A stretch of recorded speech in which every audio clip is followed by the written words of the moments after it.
নমস্কার। জ্ঞান ও ভক্তি প্রদাতা শ্রী ভগবানের মুক্তি মোক্ষ ক্লাসের বাংলা অনুবাদে আপনাদের সকলকে স্বাগত জানাই। এপ্রিল 2025 মুক্তি মোক্ষ ক্লাসের প্রথম প্রশ্ন। পাদপ্রণাম প্রিয় শ্রী ভগবান। ঈশ্বর কে অথবা ঈশ্বর কি? এই প্রশ্নের উত্তরে শ্রী ভগবান বলেন, প্রচুর মানুষের মনেই এই প্রশ্নটি রয়েছে। ঈশ্বর কে? ঈশ্বর কি?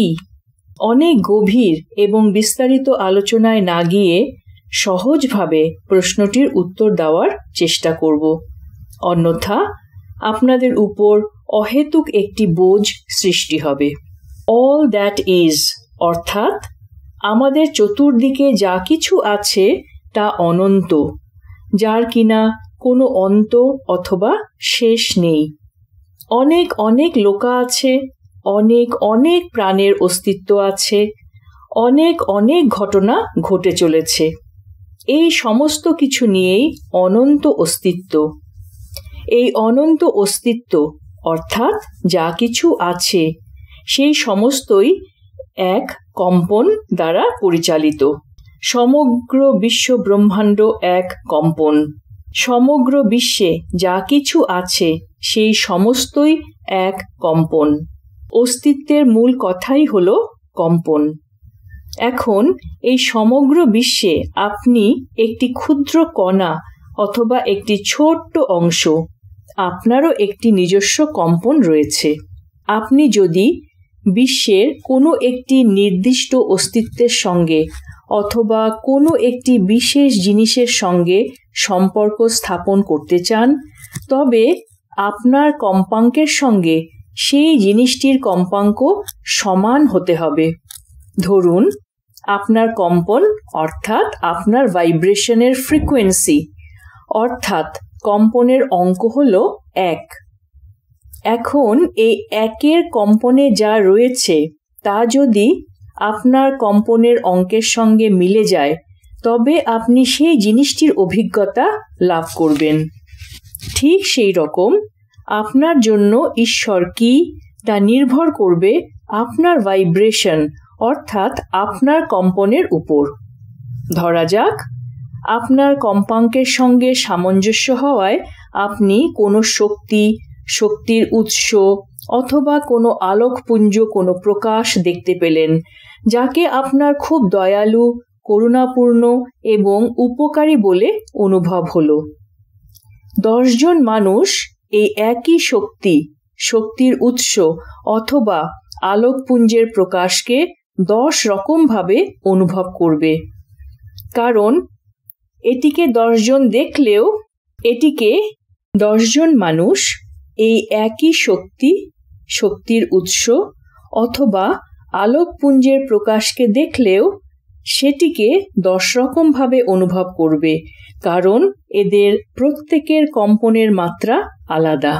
কারুর কাছে এই আলোকপুঞ্জ বা এই শক্তির স্রোত করুণাময়, আবার আরও কারু কাছে ইনি উপকারী অথবা সহায়ক, সমস্ত ভালো, সমস্ত সুন্দর। সুতরাং এদের জন্য ঈশ্বর হলেন করুণাময়, দয়ালু। এদের জন্য ঈশ্বর ভালো। আবার কেউ কেউ আছেন যাদের জন্য ঈশ্বর হলেন বিচারক, কঠোর শাস্তি প্রদানকারী এবং যিনি পরীক্ষা গ্রহণ করেন। এদের জন্য ঈশ্বর নির্যাতনকারী। একই ঈশ্বর বিভিন্ন মানুষের কাছে বিভিন্ন রূপে ধরা দেন। এর কারণ হল কম্পনের মাত্রা। কে কোন কম্পন মাত্রায় আছেন তার উপর নির্ভর করবে কার কি অভিজ্ঞতা হচ্ছে। কেউ আবার শয়তানকে ঈশ্বর রূপে ভজনা করেন। আবার অন্য কেউ মনে করেন ঈশ্বর উদাসীন, কারণ ঈশ্বর এদের প্রার্থনায় সাড়া দেন না। সুতরাং কারুর জন্য ঈশ্বর ভালো, কারুর জন্য ঈশ্বর খারাপ, কারুর ঈশ্বর কুৎসিত, আবার কারুর ঈশ্বর উদাসীন। আবার অন্য কেউ কেউ বলেন ঈশ্বর শান্তি, ঈশ্বর আনন্দ। ঈশ্বর আসলে নির্গুণ, কিন্তু দেখা গেছে বিভিন্ন দেশের ইতিহাসে ঈশ্বরের মধ্যে বিভিন্ন ধরনের পার্থক্য রয়েছে। এখন প্রশ্ন হলো, আমরা ঈশ্বরের কোন সংজ্ঞা, কোন পরিভাষা গ্রহণ করব? এটি সম্পূর্ণরূপে নির্ভর করে আপনার উপর, আপনার কম্পন মাত্রা, আপনার ভাইব্রেশন, আপনার বিবর্তন, আপনার জীবন অভিজ্ঞতার উপর। দুজন মানুষ একই জিনিস দুরকমভাবে অনুভব করবে, কারণ দুজনের ভাইব্রেশন ফ্রিকোয়েন্সি অর্থাৎ কম্পনের মাত্রা দুরকম। এটি আপনার সত্য। নিজের সত্যকেই অনুসরণ করা উচিত। সমস্যা তখনই হয় যখন আপনার সত্য, আপনার অনুভূতিকে আপনি জোর করে অন্যের উপর চাপিয়ে দেওয়ার চেষ্টা করেন। যখন আপনি বলেন, আমার ঈশ্বরই সত্য, আমার ঈশ্বরকেই অনুসরণ করো, সমস্যা তখনই শুরু হয়। সেই জন্য শুরুতেই আমরা বলেছিলাম, ক্রিয়েট ইয়োর ওন গড। আপনার ঈশ্বরকে আপনি তৈরি করুন। আপনার অভিজ্ঞতাই আপনার ঈশ্বরকে তৈরি করে। So god is all that is. যা আছে তাই ঈশ্বর, এবং ঈশ্বর কি তা আপনার ওপর নির্ভর করে, কারণ আপনার ঈশ্বরকে আপনি সৃষ্টি করেন। আপনি কি চান সেই অনুযায়ী আপনি সৃষ্টি করেন। আপনি এক ক্রূর ঈশ্বর সৃষ্টি করতে পারেন যিনি আপনার বলি চান। আপনার মতো করে আপনার ঈশ্বর সৃষ্ট হন। এটাই এই সৃষ্টির সৌন্দর্য। সমগ্র বিশ্ব ব্রহ্মাণ্ডে কোনো একজন ঈশ্বর বসে নেই যিনি সমস্ত বিশ্বকে নিয়ন্ত্রণ করছেন। আধ্যাত্মিক ইতিহাস খুঁজলে দেখা যায়, বিভিন্ন মানব সভ্যতা বিভিন্ন রূপে ঈশ্বরকে পরিভাষিত করেছে। কিছু আপনার ভালো লাগবে, কিছু আপনার ভালো লাগবে না। আমরা আরও গভীরে যাচ্ছি না, কারণ আপনাদেরকে আমরা অযথা উত্তেজিত করে দিতে চাই না। যখন আপনাদের আরও বিকাশ ঘটবে, তখন আরও বিস্তারিত ও গভীর আলোচনা করা যাবে। এমনকি ফ্রি উইলের ব্যাপারেও আমরা বেশ কিছুদিন অপেক্ষা করেছি, কিন্তু জীবনমুক্তির জন্য ফ্রি উইল সম্পর্কে স্পষ্টীকরণ দরকার ছিল। যারা এটিকে সদর্থক রূপে নিতে পেরেছেন তাদের মুক্তিও হয়ে গেছে, কিন্তু অনেকেই এখনও উত্তেজিত হয়ে রয়েছেন, যেটা আমরা একদমই চাই না। আপনারা সংসারী মানুষ, আপনাদের দুদিক সামলিয়ে চলতে হয়। সুতরাং আপনাদের ভারসাম্য বজায় রাখার জন্য ঈশ্বর সম্পর্কিত আলোচনায় আরও গভীরে আমরা প্রবেশ করব না। পরবর্তী প্রশ্ন। প্রিয় শ্রী ভগবান পাদপ্রণাম। চৈতন্য কি? ধন্যবাদ শ্রী ভগবান। উত্তরে শ্রী ভগবান বলেন, শুধুমাত্র যা আছে তাই হলো চৈতন্য, আবার শুধুমাত্র যা আছে তা ঈশ্বরও বটে। এই অর্থে আপনি বলতে পারেন ঈশ্বর এবং চৈতন্য সমান। এখন যদি আপনি চৈতন্যকে পর্যবেক্ষণ করেন তাহলে মূলত তিনটি জিনিস দেখবেন: পর্যবেক্ষক অর্থাৎ আপনি, এবং পর্যবেক্ষণের ক্রিয়া, এবং যাকে পর্যবেক্ষণ করা হচ্ছে। এই প্রসঙ্গে আমরা প্রায়শই দ্রষ্টা, দেখা ও দৃশ্য এই শব্দগুলি ব্যবহার করি। দ্রষ্টা হলো চৈতন্য, দেখার ক্রিয়াও হলো চৈতন্য, আবার দৃশ্যও হলো চৈতন্য। পর্যবেক্ষক হলো চৈতন্য। আপনি পর্যবেক্ষণ করছেন। এখানে পর্যবেক্ষণ করা এবং আপনি যা দেখছেন, ধরা যাক বৃক্ষ, তাও হলো চৈতন্য। তিনটি চৈতন্য ছাড়া আর কিছুই নয়। যখন আপনি এগুলিকে তিনটি পৃথক জিনিস হিসাবে দেখেন, অসংশোধিত এবং ভিন্ন হিসাবে দেখেন, তখন আপনি মায়ার ফাঁদে পড়ে যান, কল্পনায় আটকা পড়েন। কিন্তু যদি আপনি মায়ার মধ্যে আবদ্ধ না হন, তাহলে আপনি দেখতে পাবেন এই তিনটিই হলো একই এবং অভিন্ন। এটাই চৈতন্য, এছাড়া আলাদা কিছু নেই। কেউ কেউ মনে করে এটি মস্তিষ্ক দ্বারা উৎপন্ন, আবার কেউ মনে করেন যে এটি মস্তিষ্কের বাইরে থাকে। কিন্তু সত্য হলো এই দুটোরই কিছু না কিছু জড়িত। মূলত সবকিছুই চৈতন্য। যেমন স্থান, এটি সর্বত্র বিরাজমান। ধরুন একটি পাত্র আছে, পাত্রের মধ্যে স্থান আছে। আপনি যদি পাত্রটা নাড়াতে থাকেন, তাহলে আপনি কল্পনা করবেন যে স্থানটিও নড়াচড়া করছে, কিন্তু স্থান কি সত্যি নড়াচড়া করছে? না। একইভাবে চৈতন্যও নড়াচড়া করে না, এটি সেখানেই আছে। ধরুন আপনার পাত্রে কিছু জিনিস আছে এবং পাত্রটি আপনি ভেঙে ফেলেন, তখন তার ভিতরের জিনিস চারপাশের স্থানে ছড়িয়ে পড়ে। একইভাবে যখন আপনি ভেঙে যান, অর্থাৎ আপনি মারা যান, সেই সব কিছু চারপাশের স্থানে থেকে যায়, যা আপনিও দেখতে পাবেন এবং সবকিছু খুঁজে বের করতে পারবেন। এখানে পাত্রটি মূলত আপনার মস্তিষ্ক, যার মধ্যে সেই সমস্ত বিষয়বস্তু রয়েছে, কিন্তু তারাও স্থানে থাকে। তাই মস্তিষ্কের কাজ এক ধরনের ছাঁকনির মতো, বাইরের অনেক কিছু থেকে কিছু কিছু নির্দিষ্ট জিনিস ছেঁকে নিচ্ছে। মস্তিষ্ক এই জিনিসগুলি তৈরি করে না, বরং শুধুমাত্র বাইরে থেকে শোষণ করে। এগুলি সর্বদা মস্তিষ্কের মধ্যে প্রবাহিত হয়। যেমন মস্তিষ্কের ভিতরেও স্থান থাকে, স্থান যেহেতু সর্বত্র, একইভাবে চৈতন্যও সর্বত্র। এটি মস্তিষ্কেও রয়েছে, মস্তিষ্কেও অনেক কিছু রয়েছে, কিন্তু আপনি যে বিশেষ বস্তুকে চৈতন্য বলে মনে করছেন তা এমন কিছু মস্তিষ্ক যার মধ্যে কেবলমাত্র কয়েকটিকে অনুমোদন দিয়ে ব্যবহার করছে এবং অন্যগুলিকে অনুমোদন দিচ্ছে না। কিন্তু যদি সবকিছুই অনুমোদন করে, সেক্ষেত্রে কিন্তু আপনি কাজ করতে পারবেন না। এক্ষেত্রে আপনি আপনার সকল অতীত জীবন, সমস্ত লোকা সবকিছু দেখতে পাবেন। সেই সব নিয়ে আপনি কি করবেন? কারণ সবকিছুই কেবল মায়া। আপনি এখন একটু আগেই যে ভদ্রলোককে দেখলেন, যিনি ট্রেনের নিচে থেকে উদ্ধার পেয়েছিলেন, এটি কিভাবে সম্ভব হয়েছে? কারণ সবকিছুই মায়া। তাই ভগবান স্পষ্টভাবে বলছেন যে মায়া যেহেতু, তাই মায়া দিয়ে যে কোনো কিছুই করতে পারা যেতে পারে। তাই সেই ব্যক্তি যার শরীর ট্রেনের নিচে চলে গেছিল, প্ল্যাটফর্মের নিচে চলে গেছিল, তাকে আবার চমৎকারিকভাবে প্ল্যাটফর্মের উপরে নিয়ে আসা সম্ভব হয়েছে। চমৎকার করা সম্ভব হয় কারণ জগতের সবকিছুই মায়া, কিন্তু আপনার কাছে এটা খুবই ভৌতিক এবং বাস্তব মনে হবে, যদিও ভগবানের দৃষ্টিকোণ থেকে এটা কিন্তু সমস্তই মায়া। আর তাই চৈতন্যই সবকিছু। আমরা এ বিষয়ে কিন্তু খুব গভীরে যাব না। এ বিষয়ে গভীরে গেলে অনেকেই তা ভালো করে গ্রহণ করতে পারবে না, তার নির্দিষ্ট ধারণা সবকিছু তার চূর্ণ বিচূর্ণ হয়ে যাবে। সাংসারিক মানুষ, স্ত্রী, সন্তান, পেশা, চাকরি, এগুলো নিয়ে তাকে বেঁচে থাকতে হবে। কাজেই সব আলোচনাতেই কিছু একটা সীমানা থাকা দরকার। কেবলমাত্র যদি কেউ সন্ন্যাসী হয় অথবা সত্যলোকে কোনো প্রক্রিয়ায় অংশগ্রহণ করতে এসেছে, তখন তার ক্ষেত্রে কিছুটা বিস্তারিতভাবে বলা সম্ভব। অন্যথায় কিন্তু খুবই এ ব্যাপারে সতর্ক থাকতে হবে। যেমনভাবে বলা যেতে পারে যে স্বাধীন ইচ্ছার কোনো অস্তিত্ব মানুষের নেই, এই বাণীটা ভগবানের করার ফলে কিছু কিছু মানুষের সমস্যার সৃষ্টি হয়েছে, কিন্তু যারা আবার সুন্দরভাবে গ্রহণ করতে পেরেছে তারা জীবনমুক্তি স্থিতি লাভ করেছে। একইভাবে যদি কেউ ঈশ্বরের সম্পর্কেও খুব গভীর আলোচনায় নিমগ্ন হয়, সে ভয়ও পেয়ে যেতে পারে।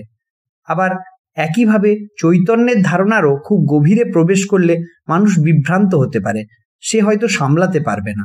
কাজেই ভগবান বারবার বলছেন যে তিনি এমন কিছু আলোচনা করবেন না যাতে কোনো মানুষের কোনো অসুবিধা হতে পারে। সেই সীমার মধ্যে থেকেই ব্যাখ্যা তিনি দিলেন। ধন্যবাদ। পরবর্তী প্রশ্ন ছিল, প্রিয় শ্রী ভগবান, আমরা যখন কারো কাছে আনন্দ স্থিতি ট্রান্সফার করি, একবার দিলেই কি সেই ব্যক্তির স্থিতি বদলে যায়, নাকি বারবার দিতে হয়? আমরা কিভাবে বুঝবো যে তার স্থিতি বদলাচ্ছে? ধন্যবাদ শ্রী ভগবান। ভগবান বলছেন, কিছু মানুষ আছে যাদের স্থিতি বদলে গেলেও তারা অন্যদের কাছে কিছু ট্রান্সফার করে না, এমন উদাহরণ আছে। অনেক মানুষ এমন আছে, আবার কিছু মানুষ আছে যাদের জন্য আপনাকে হয়তো 100 বার স্থিতি ট্রান্সফার করতে হতে পারে, তবেই আপনি কিছু পরিবর্তন দেখতে পাবেন। দেখো, সব মানুষ একরকম নয়, তারা ভিন্ন। তাদের মধ্যে অনেক চক্র আছে যেগুলি ভিন্নভাবে কাজ করছে। তাদের মধ্যে অনেক ধরনের প্রোগ্রাম চলছে, পুরো মহাবিশ্ব তাদের উপর কাজ করছে। যেমনভাবে এটি তোমার উপর কাজ করে, অন্য কারোর উপর সেটা ভিন্নভাবে কাজ করে। এমনকি উদ্ভিদেরও প্রভাব থাকে, কিন্তু কারো জন্য দশা অর্থাৎ জ্যোতিষশাস্ত্র অনুযায়ী সময়কাল এবং ভক্তি ভিন্ন হতে পারে। তাই এটা পুরোপুরি নির্ভর করে সেই ব্যক্তির উপর। তাহলে কিভাবে বুঝবো যে ট্রান্সফার কার্যকর হয়েছে? প্রথমত, সেই ব্যক্তি আর আঘাত অনুভব করবে না, কিন্তু সেটা শিক্ষা বা উপদেশ ব্যবহার করে নয়।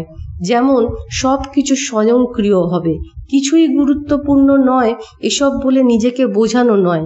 তুমি এসব ব্যবহার করো, এতে ভুল কিছু নেই, কিন্তু এখানে কোনো শিক্ষা ছাড়াই তুমি কেবল আঘাত পাবে না। আঘাত পাওয়াটা এক ধরনের ক্ষমতা, সেটা চলে যাবে। কেউ এসে যদি বলে তুমি একটি দুষ্টু, প্রতারক, বোকা, তখন কোনো প্রতিক্রিয়া থাকবে না। তুমি কেবল চলে যাবে। এই প্রতিক্রিয়াশীলতা চলে যাবে। এই বোকামির ক্ষমতাটা তোমার ছিল তুমি বিচার করা শুরু করতে। আরেকটি লক্ষণ হলো তুমি মানুষদের বিচার করা বন্ধ করে দেবে। তুমি সব সময় বিচার করো, তোমার শ্বশুরবাড়ির লোক, স্বামী স্ত্রী, সন্তান, সহকর্মী, বস, সবাইকে। এই বিচার করার ক্ষমতাটা কিন্তু চলে যাবে। তখন তুমি কেবল মানুষটাকে দেখবে, আর কিছু না। সেখানে ভালোবাসা ও সহানুভূতি থাকবে, কিন্তু বিচার থাকবে না। সেটা কোনো শিক্ষা ব্যবহার করে নয়। তুমি চাইলে বলতে পারো সব কিছু তার উপর কাজ করছে, এটা তার দোষ নয়, এসব বলতেই পারো, কিন্তু তা ছাড়াও তুমি কাউকে বিচার করবে না। তুমি যদি একটা সুন্দর ফুলকে দেখো, তুমি ফুলের দিকে কেবল তাকিয়ে থাকবে, যদি না কেউ এসে প্রশ্ন করে যে ফুলটা দেখতে কেমন। তেমনিভাবে তুমি কেবল মানুষদের দেখবে। মনে করো একজন যুবকের একজন সুন্দরী যুবতীর সাথে দেখা হলো, সে তার দিকে দেখবে না। আমি নিজে চোখে দেখেছি, কোনো একজন সুন্দরী মহিলা হেঁটে যাচ্ছিলেন, অন্য একজন পুরুষ তার দিকে তাকিয়েছিল। আমি হতবাক হয়েছিলাম এই ভেবে যে কোনো সময় একটা দুর্ঘটনা ঘটে যেতে পারত। শুধুমাত্র একজন মহিলার দিকে তাকানো, তার পিছনে ধাওয়া করা। শ্রী রামানা এই আচরণ করেছিলেন তার রূপান্তরের আগে। সুতরাং শহরে কোনো এক সময় মানুষের দিকে তাকিয়ে দেখার ঘটনা ঘটতেই পারে। এসব কোনো গল্প নয়। বিচার মানে হলো গল্পের পর গল্প। তুমি সব মনস্তত্ত্ব, দর্শন, তত্ত্ব এসব আনো, এগুলো আসলে বাজে কথা। এই অংশটাই তোমার মধ্যে বাজে। এই সব দিয়ে তুমি অন্যদের বিচার করো না, এটা বাঁচা নয়, এটা শুধুই অস্তিত্বকে রক্ষা করা। এই গল্পগুলি যখন চলে যায় তখন তুমি কেবল মানুষটিকে দেখো। সে কুষ্ঠ রোগী হতে পারে, প্রতারক হতে পারে, তাতে কিচ্ছু যায় আসে না। একটা পিঁপড়ে, একটা হাতি, একটা বাঘ, সব কিছুর দিকেই তুমি নিরপেক্ষভাবে তাকাবে। এই অবস্থায় তুমি যদি চিড়িয়াখানায় গিয়ে বাঘের চোখে চোখ রাখো, হঠাৎ করেই এক অন্য অভিজ্ঞতা হবে। কিন্তু মানুষ এ বিষয়ে কিচ্ছু জানে না। তারা বাঘের চোখের দিকে তাকিয়ে বলে, বাঘের চোখ কত সুন্দর, কত বড়, এসব বর্ণনা শুরু করে। এসবই কিন্তু গল্প। গল্প শেষ হয়ে যায় তখন। তাহলে ভগবান বলছেন কখন বুঝবো ট্রান্সফার হচ্ছে, এটা বোঝা যাচ্ছে। ভগবান বলছেন যখন সেই ব্যক্তি বিচার করা বন্ধ করবে তখন বুঝবে, তখন সে সত্যিকারের বেঁচে থাকবে। তখন সে নিজে খাবার খায়, তার মনে কিন্তু ক্রিকেট খেলায় মত্ত। তখন সে মন নয়, জীবন দিয়ে বাঁচবে। সব সময় তার মনে কিছু থাকছে, অথবা খাবার সম্বন্ধেই সে মন্তব্য করছে। হয় ক্রিকেট খেলা, সিনেমা, রাজনীতি, সব কিছু নিয়েই কিছু না কিছু চলতে থাকে। এমনকি খাবার নিয়েও তার মন্তব্য চলতে থাকে। তুমি কেবলমাত্র সত্যিকারের অর্থেই খাবারটা খাবে যখন তোমার মধ্যে সেই স্থিতি আসবে। একই কথা প্রযোজ্য অন্য জিনিসের ক্ষেত্র, যেমন স্নান করা। স্নান করা একটা পূর্ণ অভিজ্ঞতা হতে পারে। তখন তুমি সাবান কেমন, জল কেমন, এসব নিয়ে কিছুই বলবে না, কেবল উপভোগ করবে। হাঁটা, কারোর সঙ্গে কথা বলা, সবকিছুই একটা ভিন্ন স্তরে হবে। তাই প্রথম লক্ষণ হলো আঘাত পাওয়া বন্ধ হবে, দ্বিতীয় হলো বিচার করা বন্ধ হবে। এটা সঙ্গে সঙ্গেই ঘটে, এটা কোনো যুক্তি বা চিন্তা করে হয় না, বরং নিজের থেকেই বন্ধ হয়ে যায়। আর তৃতীয়ত হলো জীবনকে উপভোগ করা শুরু করবে। মানে তুমি যা করছো সেটাই করবে। যেমন চুপচাপ বসে শ্বাস নিচ্ছ, এটাই দারুণ, কেবল সেই কাজটাই তুমি করছো। এইভাবে তুমি বুঝবে পরিবর্তন হয়েছে কিনা। এটা একটা ট্রান্সফারের মাধ্যমেই হতে পারে, তবে এটা 100 বারেও হতে পারে, আবার একবারেও হতে পারে। পরবর্তী প্রশ্ন। প্রিয় শ্রী ভগবান, আমার অস্তিত্ব যদি মায়া হয় এবং আমার যদি কোনো স্বাধীন ইচ্ছা না থাকে, সেক্ষেত্রে প্রতিটি মানুষের 10টি প্রোগ্রাম কিভাবে আলাদা হওয়া সম্ভব? এই প্রশ্নের উত্তরে শ্রী ভগবান বলছেন, কোনো স্থানে বা কোনো স্তরেই মানুষের স্বাধীন ইচ্ছা বলে কিছু নেই। এটি শুধুমাত্র কল্পনা। এই লোকাতে যেমন স্বাধীন ইচ্ছা নেই, তেমন উচ্চতর লোকাতেও নেই। চৈতন্যের কোনো স্তরেই স্বাধীন ইচ্ছার অস্তিত্ব নেই, এটি শুধুমাত্র মায়া। এক্ষেত্রে প্রশ্ন আসবে, 10টি প্রোগ্রাম কে নিয়ন্ত্রণ করছে? এর উত্তর হলো সমগ্র বিশ্ব ব্রহ্মাণ্ড। আমরা যদি সমুদ্রের দিকে তাকাই দেখতে পাবো সেখানে অনেক ঢেউ আছে। সেগুলিকে কে নিয়ন্ত্রণ করছে? তারা কি নিজেরাই নিজেদের নিয়ন্ত্রণ করছে? না, বরং সমুদ্রই ঢেউগুলিকে নিয়ন্ত্রণ করছে। সেগুলিকে কখনো উপরে তুলছে, আবার কখনো নিচে নামাচ্ছে। আমরাও সমুদ্রের ঢেউয়ের মতো, আর সমগ্র বিশ্ব ব্রহ্মাণ্ড মিলে সেই সমুদ্র। সেখানেই ছোট বুদবুদ বা বড় ঢেউয়ের মতো কখনো আমরা উপরে উঠছি, কখনো নিচে নামছি। সেটাই আমাদের একমাত্র কাজ। মানুষ নিজের ইচ্ছায় এই ওঠানামা করছে, এটি কেবল কল্পনা। মানুষ চাইলে এই মিথ্যা মায়া নিয়েই বাঁচতে পারে, কিন্তু সেক্ষেত্রে তা কেবলমাত্র দুঃখবোধ সৃষ্টি করবে। পরবর্তী প্রশ্ন। পাদপ্রণাম আমার প্রিয় শ্রী ভগবান। স্বাধীন ইচ্ছার চেয়ে নিজস্ব পছন্দ কিভাবে আলাদা? আপনি বলছেন আমাদের কোনো স্বাধীন ইচ্ছা নেই, আমরা প্রোগ্রাম করা রোবট, এবং স্বাধীন ইচ্ছা একটি মায়া। আমরা মনে করি যে আমরা পছন্দ তৈরি করি। উদাহরণস্বরূপ, আমরা ঘৃণা করার পরিবর্তে ক্ষমা করার সিদ্ধান্ত নিতে পারি, অথবা আমরা শারীরিকভাবে নয় বরং মৌখিকভাবে একটি শিশুকে শাসন করার সিদ্ধান্ত নিতে পারি।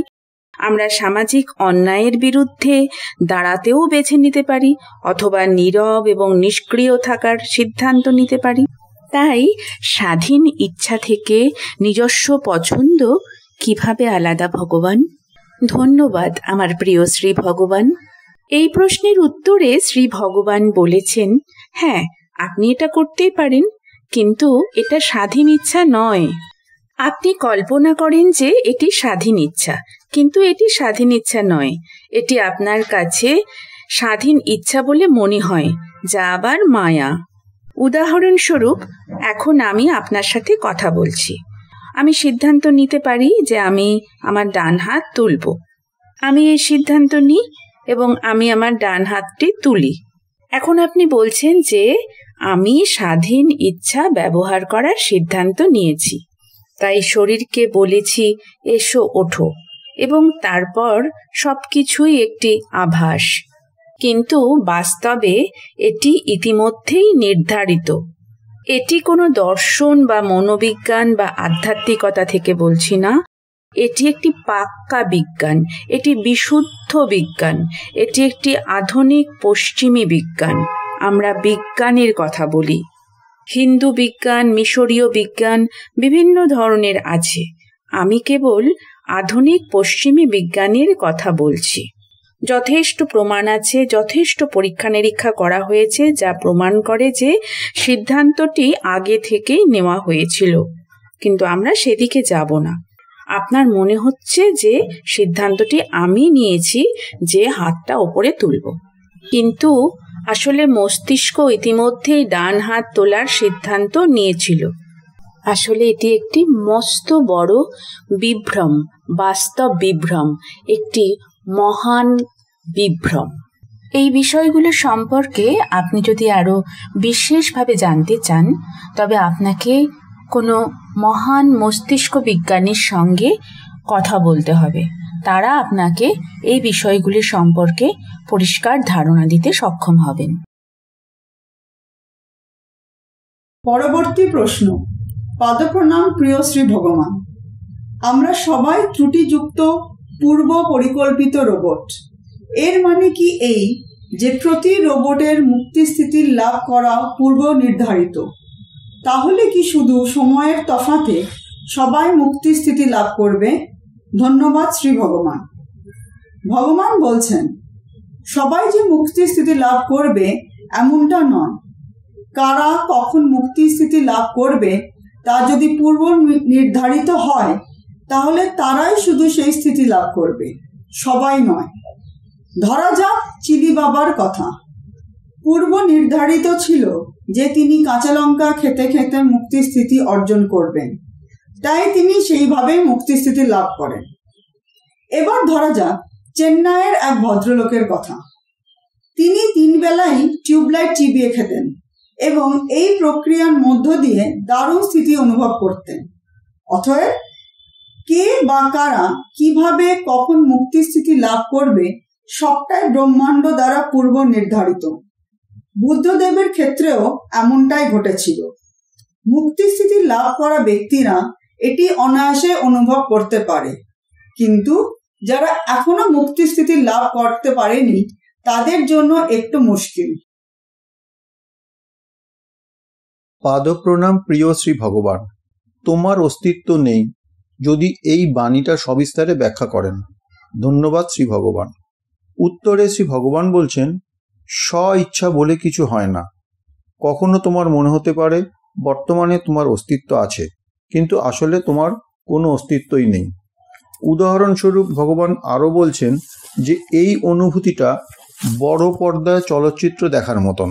যখন মানুষ প্রেক্ষাগৃহে বসে চলচ্চিত্রটাকে উপভোগ করে, ওই রূপালী পর্দার কোনো ভূমিকা থাকে না। ওই রূপালী পর্দার মাধ্যমে যে কোনো সময় যে কোনো চলচ্চিত্র প্রদর্শিত হতে পারে। ঠিক এইভাবে মানুষের জীবনে চেতনাই রূপালী পর্দার কাজ করে।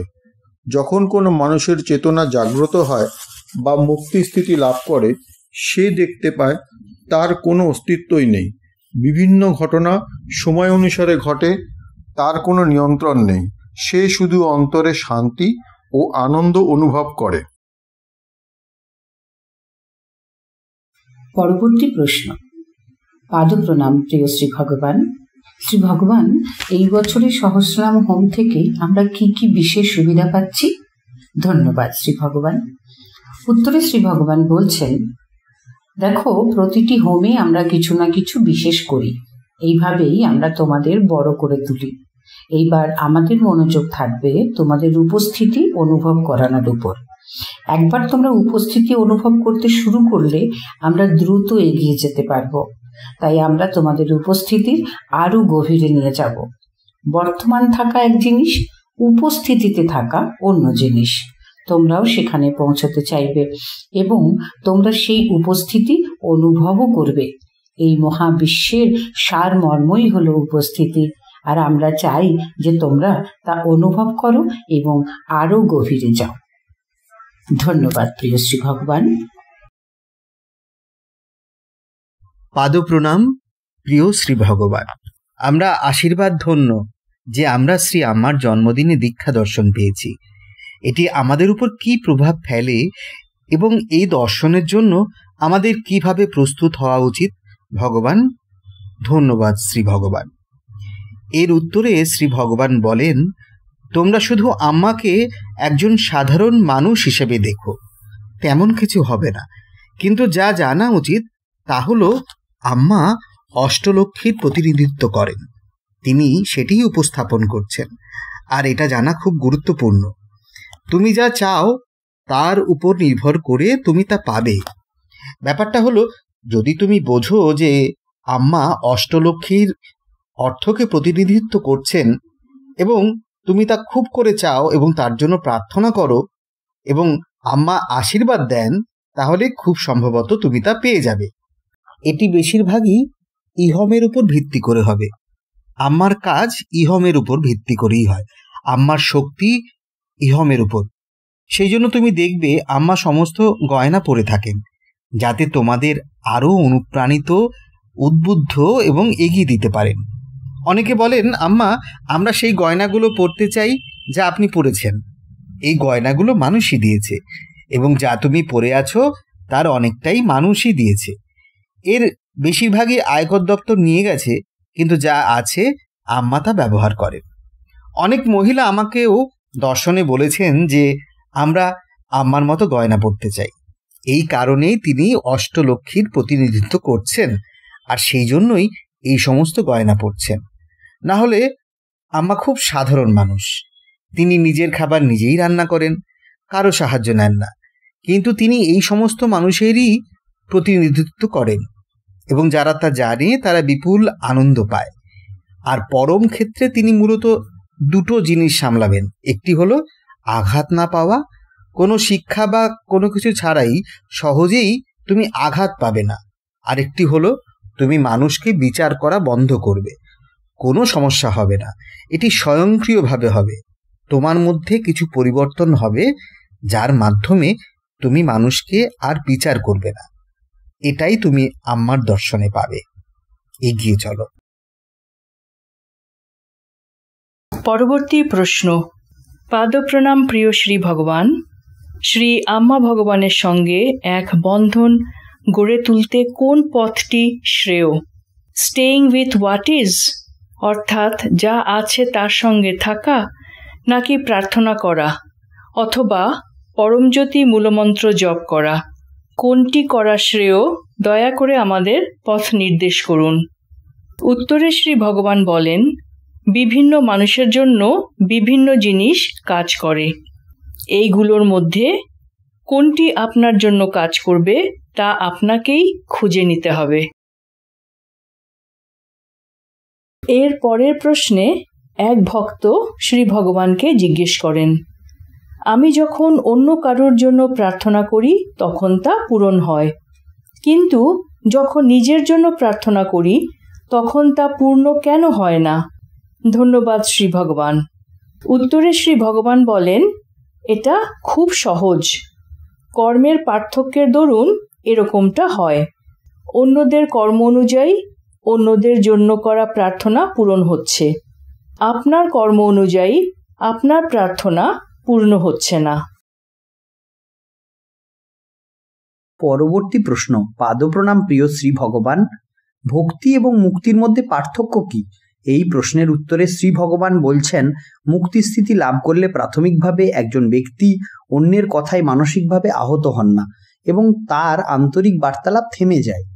ভক্তি বলতে অন্যদিকে বোঝায় ঈশ্বরের সঙ্গে ব্যক্তিগত দৃঢ় বন্ধন। এই দুটির একটি আদি শঙ্করাচার্যের পথ, অন্যটি রামানুজ আচার্যের পথ। কোনো এক সময় আদি শঙ্করাচার্যের একজন ভক্ত প্রচুর গরুর গাড়িতে করে অনেক বইপত্র নিয়ে এসে আচার্য রামানুজের সঙ্গে তর্কযুদ্ধে অবতীর্ণ হন এবং তিনি মুক্তি মার্গের চর্চা করতেন। অদ্বৈত আলোচনার মাধ্যমে ভক্তিমার্গের সাধক রামানুজকে তিনি তর্কে পরাজিত করেছিলেন। কিন্তু কিছুকাল পরে তিনি পুনরায় এসে রামানুজের কাছে এসে তার পায়ে লুটিয়ে পড়ে বলেন যে রামানুজ যা লাভ করেছেন তার সন্ধান তিনি চাইছেন। এরপর তিনি রামানুজের ভক্ত হয়ে যান।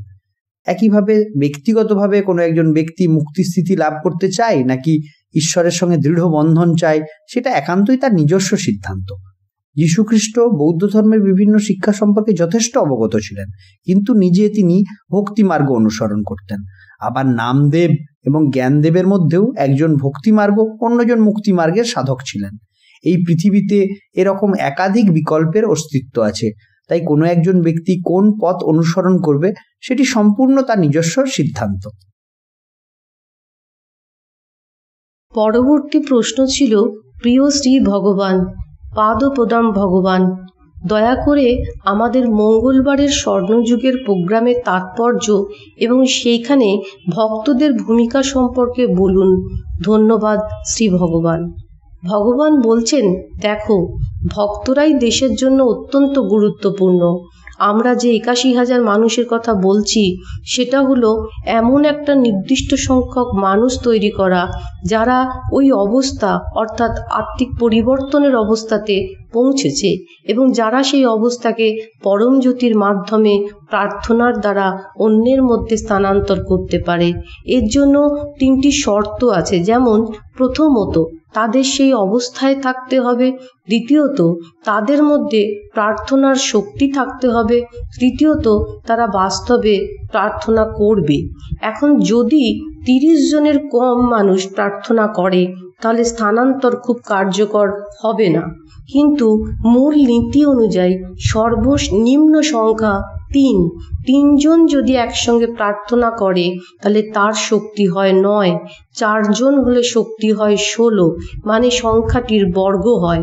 কিন্তু এই কঠিন পৃথিবীতে কার্যকরভাবে স্থানান্তর করতে গেলে 30 জনকে প্রয়োজন, তাহলেই 900 মানুষ একসঙ্গে রূপান্তর হবে। পরম জ্যোতির স্থানান্তরের জন্য ওই ব্যক্তির সঙ্গে সংযোগ দরকার, এবং সেই সংযোগটি এই 30 জন মানুষ সরবরাহ করবে। শক্তি তখন পরম জ্যোতি থেকে প্রবাহিত হবে। পরম জ্যোতি নিশ্চিতভাবেই সর্বত্র বিরাজমান।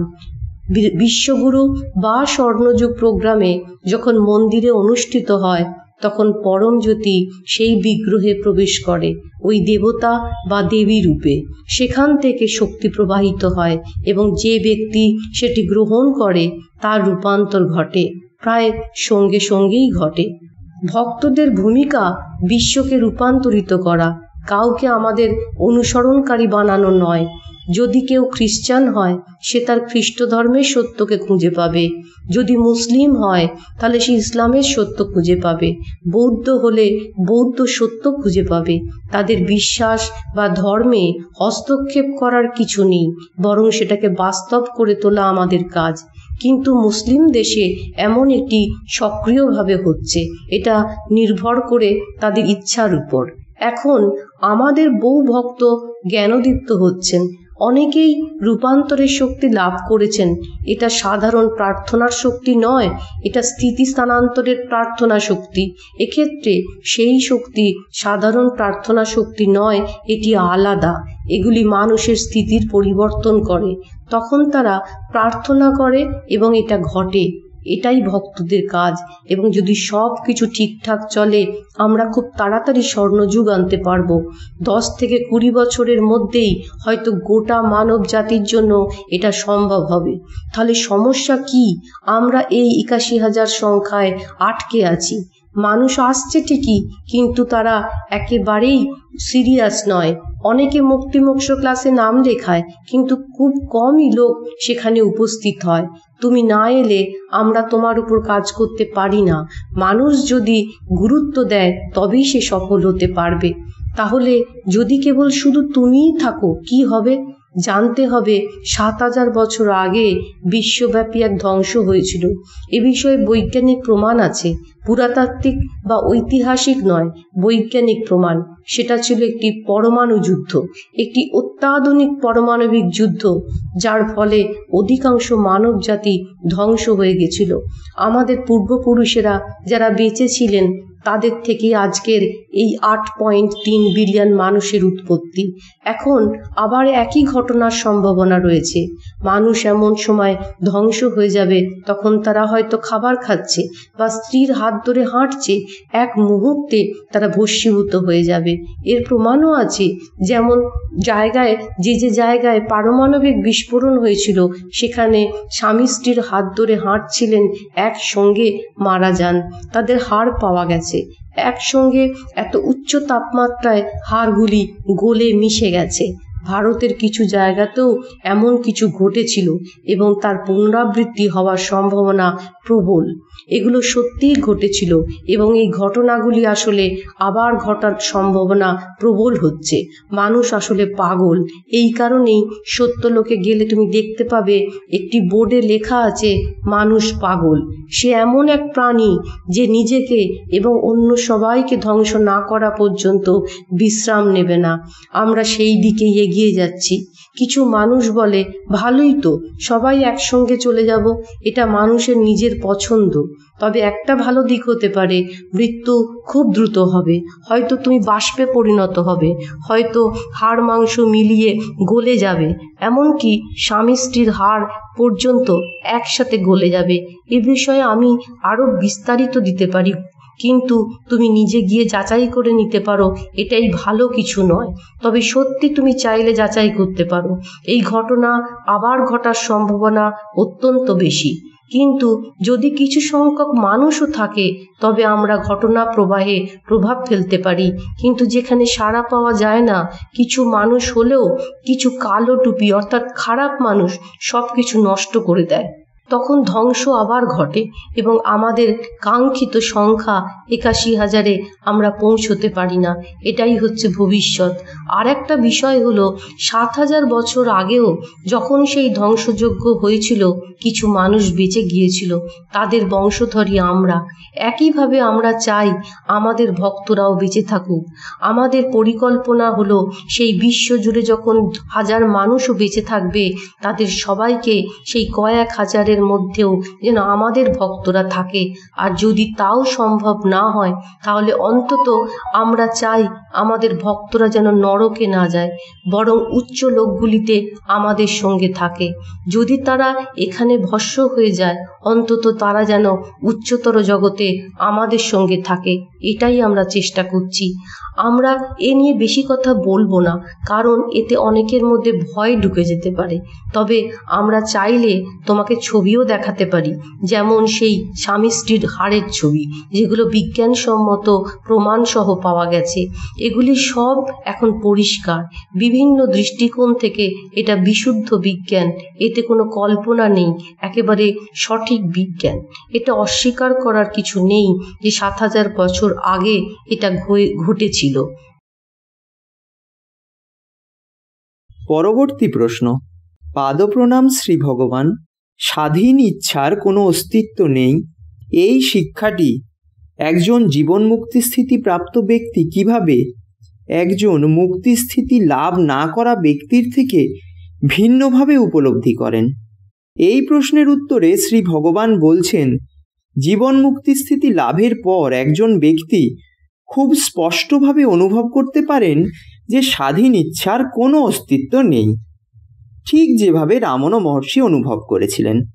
কিন্তু একজন সাধারণ মানুষ যিনি জীবন মুক্তিস্থিতি লাভ করেননি, তিনি মনে করেন যে তার স্বাধীন ইচ্ছা আছে। বৌদ্ধিকভাবে তিনি মুক্তিস্থিতির শিক্ষা গ্রহণ করতেই পারেন, কিন্তু তার প্রকৃত অর্থ তিনি নিজের জীবনে অনুভব করতে পারেন না। সাধারণ মানুষ নিজেই মায়া, তার শরীরও মায়া এবং সে নিজেও মায়ায় আবদ্ধ, তাই তার উপলব্ধিও সীমাবদ্ধ। পরবর্তী প্রশ্ন।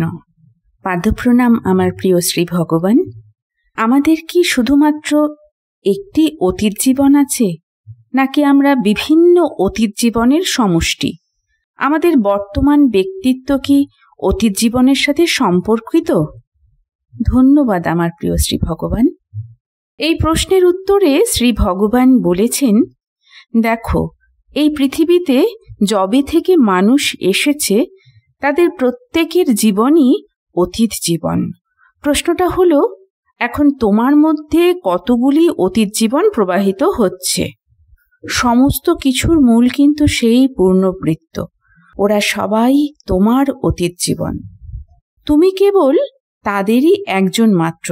তবে এই জীবনে, এই মুহূর্তে তোমার মধ্যে কতগুলি জীবন প্রবাহিত হচ্ছে, সেটাই আসল প্রশ্ন।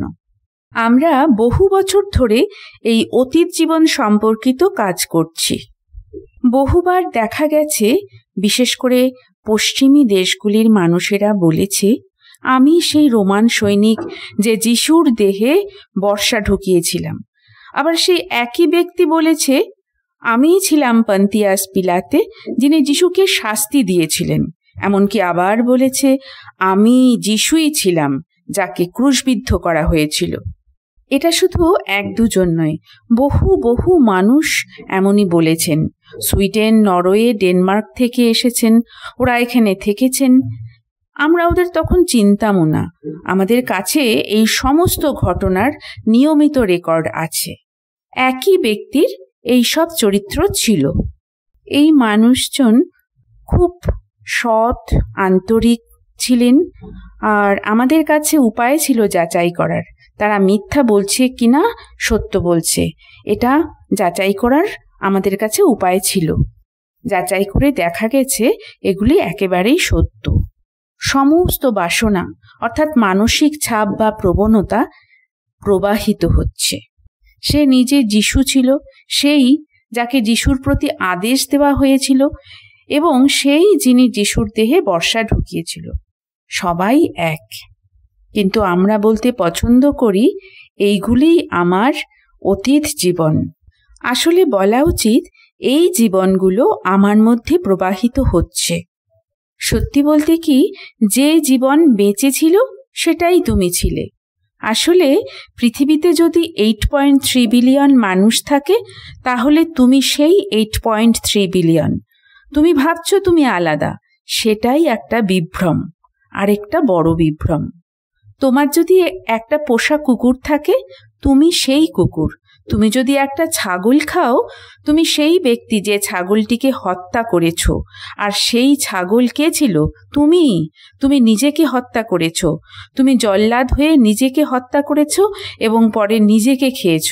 এটাই প্রকৃত সত্য। কিন্তু যতক্ষণ তুমি এটা উপলব্ধি না করো ততক্ষণ অন্যরকম মনে হবে। কিন্তু যখন উপলব্ধি করবে তখন সেটা খুব কঠিন হয়ে যায়, সত্যিই খুব কঠিন হয়ে যায়। তুমি সেই পিঁপড়ে যাকে তুমি হেঁটে পিষে দিয়েছ, তুমি সেই গাছ যাকে তুমি ছিঁড়ে ফেলেছ, তুমি নিজেকে পিষেছ, নিজেকে খেয়েছ, তুমি কাউকে চড় মারলে তুমি নিজেকেই চড় মেরেছ। তুমি ছাড়া আর কেউ নেই, এই তুমিই সমস্ত কিছু। কিন্তু যতক্ষণ তুমি ভাবো তুমি অন্য থেকে আলাদা, ততক্ষণই নাটক চলে। যখন বুঝে যাবে তুমি আর অন্য কেউ আলাদা নও, তখন আর কোনো নাটকই থাকবে না। শ্রী ভগবানের মুক্তি মোক্ষ ক্লাসের বাংলা অনুবাদ শোনার জন্য আপনাদের সকলকে ধন্যবাদ। নমস্কার। জয় শ্রী আম্মা ভগবান।